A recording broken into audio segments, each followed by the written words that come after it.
students, I welcome you all to today's session. I hope all of you are doing perfect at your places. Today's topic is time management. How can you manage your time? क्योंकि दिन में ultimately आपके पास 24 घंटे ही हैं जिसमें आपको सोना भी है, खाना भी है, खेलना भी है. तो किस तरीके से आप टाइम को मैनेज कर सकते हो इन्हीं 24 घंटों में, वो आप इस चैप्टर में पढ़ने वाले हो. Do you ever find yourself hoping that you had more time to spend doing the things that you really want to do? If you often feel like that, then you must think about time management. As the saying goes, time once lost is gone forever. तो कभी कभी ऐसा होता है कि दिन भर में दिन खत्म होने वाला होता है लेकिन हमारे काम खत्म नहीं होते. तो हमारा क्या, हम सोचते क्या है कि काश दिन में 24 से बढ़ के थोड़े ज़्यादा घंटे होते, बट अल्टीमेटली ज़्यादा घंटे भी होते तो भी हमारे साथ यही केस होता है क्योंकि ये हमारा नेचर बन चुका है. जितना भी टाइम मिले, टाइम काम हमारा पोस्टपोन होता रहता है, तो अल्टीमेटली यही सोचते रहते हैं. और एक बहुत फेमस सेइंग भी है, time once gone is lost forever, यानी कि एक बार टाइम गया तो हमेशा के लिए गया. इसीलिए टाइम मैनेजमेंट आना चाहिए and use your time wisely. In order to use time well, here are a few tips. Number 1, plan your study time. Like your school hours, your study time should also be fixed every day.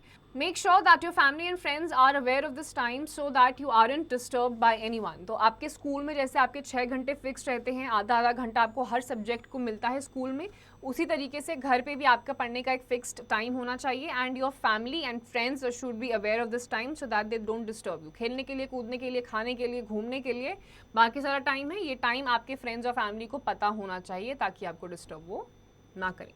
Second, find out the activities on which you waste time the most. Before you begin to make a daily routine, find out those activities that waste your time. For this, you must make a proper timetable. अब आपको क्या करना है, आपको ये देखना है कि पूरे दिन भर में सबसे ज़्यादा आप अपना टाइम क्या करने में बर्बाद कर देते हो. इसके लिए आप टाइम टेबल प्रॉपर तरीके से बनाइए और ऐसी चीज़ें जो आपका टाइम सबसे ज़्यादा वेस्ट करती हैं या आप वो चीज़ करने में अपना टाइम निकाल देते हो और वो किसी प्रोडक्टिव काम वो नहीं होता है, वो चीज़ आपको कट कर देनी है. Number 3, maintain a study planner. Maintain a diary in which you can mark your upcoming exams and projects and even birthdays or important family events. It will help you manage your time. एक proper आपका study planner बनाइए. क्या आपने अब तक पढ़ लिया है, क्या आपके सिलेबस में आना है, कितना सिलेबस आपने कंप्लीट कर लिया है, आपका अपकमिंग एग्जाम कौन सा है, उसके लिए आपको क्या क्या पढ़ना रहता है, क्या नोट्स आपको बनाने हैं, कितना आपका ख़त्म हो चुका है, रिवीजन आपका कितना हुआ है.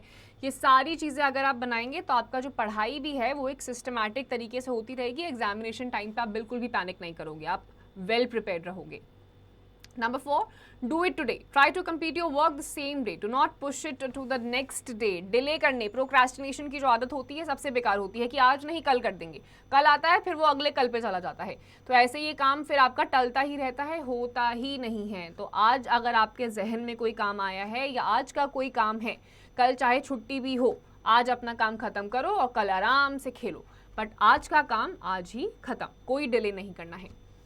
Number 5, keep your things in an orderly manner. Many of us waste our time in searching for things. We must have a separate place for each thing. For example, books, stationery and toys must be kept in their designated places. तो आधे से ज़्यादा time चाहे school के लिए निकलना हो, पढ़ाई के लिए निकलना हो, हमारा चीज़ें ढूंढने में ही निकल जाता है कि रखी कहाँ पर है.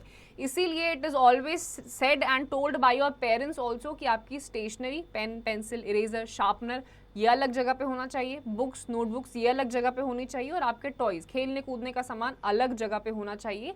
जो उनकी डेजिग्नेटेड प्लेसेस हैं वहीं पर होना चाहिए ताकि जब आपको जो चाहिए आपको पता होना चाहिए कि वो कहाँ पर रखा हुआ है. And number 6, get up early. Try to get up early in the morning. Often when you get up late, the whole day becomes a stressful one. You tend to push some of your work to the next day. अब आपका सुबह आपका जब time शुरू हो जाता है आपको जल्दी उठ जाना चाहिए. उठोगे ही अगर आप 10-11 बजे तो आधा दिन आपका ऐसे ही चला जाता है. 10-11 बजे आप उठोगे, नहाओगे, खाते पीते आपका 1-1:30 बज जाता है, तो आधा दिन आपका ऐसे ही निकल जाता है. इतने में रात आ जाती है, आपका फिर सोने का टाइम हो जाता है. तो आज का जो आपका पूरे दिन भर का काम होता है, आधा काम आपका नेक्स्ट डे पे चला जाता है, तो ऑटोमेटिक डिले हो जाता है. That is why it is said कि सुबह टाइम से उठिए. दिन में बेशक आप आधे 1 घंटे के लिए नैप लीजिए, पावर नैप लीजिए, सोइए, आराम करिए, बट सुबह जल्दी उठिए ताकि आपका काम टाइम से शुरू हो और आज का जो आपने डिसाइड करा है काम वो आज ही हो जाए. Number 7, Retrospect and introspect. Every night before sleeping, spend 10 minutes to check that your work of the day is completely. अब retrospect और introspect का मतलब क्या होता है? Retrospect का मतलब होता है जब आप अपने past के बारे में सोचते हो. For example, आज आपने पूरे दिन भर में क्या किया. And introspect, वो सारे काम आपने किए भी या नहीं करे जो आपको करने चाहिए थे. And was that enough and sufficient for you to complete your work? तो पूरे दिन भर में रात में जब आप सोने के लिए जाते हैं 10 से 15 मिनट सोने से पहले निकालिए, डायरी खोलिए, प्लानर को चेक करिए कि आपने आज क्या क्या लिस्ट बनाई थी करने के लिए और कितना काम आपने उसमें से करा है. इनिशियल डेज में 10 में से 5 काम आप करोगे, 5 डिले हो जाएंगे, लेकिन अगर आप इसे रूटीन बना दोगे, कंसिस्टेंटली अगर आप करोगे तो there will be a day for sure जब आपके 10 के 10 काम आप उसी एक दिन में कर दोगे और कोई डिले नहीं होगा. एंड 110% श्योर मैं आपको गारंटी देती हूँ कि अगर आप ऐसा करोगे कंसिस्टेंटली 10 के 10 काम भी आपके होंगे, सेटिस्फैक्शन लेवल भी आपका बहुत ज़्यादा होगा और आप बहुत ज़्यादा डिसिप्लिन्ड भी हो जाओगे. तो ये सारी चीज़ें आपको करनी है. Number 8, plan your play time. This is as important as study time. Keep at least an hour every day for your play time. It is a wonderful stress buster. तो दिन भर में सिर्फ काम ही काम नहीं करना है आपको, अपने लिए खेलने कूदने के लिए भी टाइम निकालना है. ये आपके माइंड को रिलैक्स कर देता है क्योंकि आप अपने दिमाग को भरते रहोगे तो एक पॉइंट आएगा कि आपको कुछ समझ में ही नहीं आएगा. तो प्रॉपर गैप्स लीजिए, इंटरवल्स लीजिए पढ़ाई के बीच में और डेली 1 घंटा ऐसा ज़रूर निकालिए जब आप सिर्फ वो एक्टिविटी कर रहे हो जिसमें आपका दिमाग ज़्यादा यूज़ नहीं हो रहा है, सिर्फ आप खेल रहे हो, कूद रहे हो और आप स्ट्रेस्ड आउट नहीं हो. Cut out motivational quotes or design your own and put them on your study table where you can see them often and stay motivated. तो अपने मर्जी से या तो आप अपने quotations आप खुद लिख सकते हो या फिर आप प्रिंट आउट्स निकाल के स्टडी टेबल के ऊपर आप लगा सकते हो ताकि क्या हो, आपको मोटिवेटेड आप डेली फील करो. For example, you have a bunch of skills, don't watch the clock, do what it does, keep going. क्या है सेकंड वाले का मतलब कि क्लॉक को मत देखते रहिए, जैसे घड़ी चलती रहती है वैसे आप भी अपने काम की तरफ चलते रहिए, काम करते रहिए. स्टिक टू योर प्लान, जो प्लान आपने अपने लिए बनाया है उसी प्लान पे रहिए और उसे करिए, डिले नहीं करना है. If you love life don't waste time, for time is what life is made up of. अगर आपको अपनी ज़िंदगी से प्यार है तो टाइम वेस्ट मत करिए क्योंकि आपकी जो पूरी की पूरी लाइफ है वो टाइम से ही बनी हुई है. टाइम वेस्ट कर दोगे आपकी लाइफ का वो पार्ट भी निकलता जाएगा. You may delay but time will not. आप डिले कर सकते हो, टाइम डिले नहीं करता है. तो आपको जो चीज़ें करनी है आज के लिए, just be confident enough and firm enough कि आज का काम आज ही करना है तो आज ही करना है.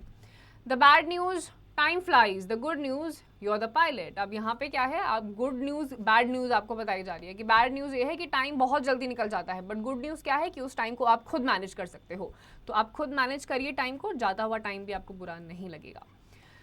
Put your heart into it. जो भी काम आप कर रहे हैं, दिल, दिमाग, शरीर, सब उस पर लगा दीजिए. आपको काम करने में बहुत ज़्यादा प्रॉब्लम भी नहीं होगी और वो काम आपका अच्छे से भी होगा.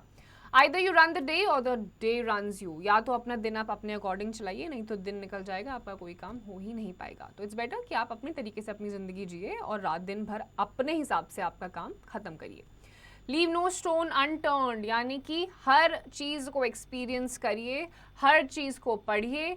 जो आपको लग रहा है नॉट सो इम्पॉर्टेंट है उसको भी एक बार देख लीजिए. एक बार पढ़ने से कुछ आपका ज़्यादा टाइम नहीं निकलता, एक रीडिंग दे दीजिए और उसके बाद आगे की तरफ बढ़िए. लेकिन हर चीज़ को आपको टाइम और इम्पॉर्टेंस देनी ही देनी है. So students, with this we come to the end of this chapter also. इसमें आपने क्या देखा, इसमें आपने टाइम मैनेजमेंट किस तरीके से आप कर सकते हो, क्योंकि दिन आपके पास एक ही है और एक दिन में 24 ही घंटे, हफ्ते में 7 ही दिन है, महीने में भी उतने ही डेज है, साल में भी उतने डेज हैं. तो वो सब आप नहीं बढ़ा सकते हो, बट आपके हाथ में क्या है कि आप उस टाइम को मैनेज कर सकते हो, जल्दी उठ सकते हो, प्लानर बना सकते हो and stick to your plan and complete your day by just introspecting, retrospecting कि आपने पूरे दिन भर में क्या क्या किया और क्या क्या नहीं करा. कंसिस्टेंटली करेंगे तो आप आराम से उन सारी चीज़ों को अचीव भी कर पाएंगे. सो स्टूडेंट्स, इनको आपको पढ़ते भी रहना है और इन सारी चीज़ों को आपको प्रैक्टिस भी करना है.